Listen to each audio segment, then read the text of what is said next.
Hello guys, कैसे हैं आप लोग। आई होप आप अच्छे होंगे। और आज मैं फिर लौटा हूँ और एक वाटर कलर पेंटिंग वीडियो के साथ। और आज मैं पेंट करने जा रहा हूँ famous actor and martial artist Jackie Chan को।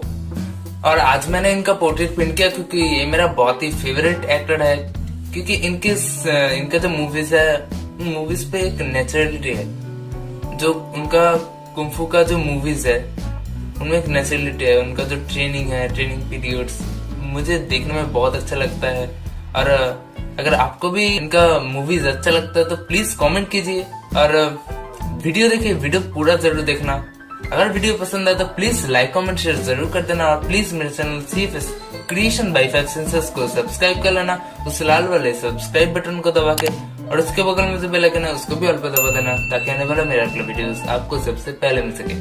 तो स्टार्ट करते हुए बिना टाइम वेस्ट किए अब वीडियो जरूर पूरा देखना।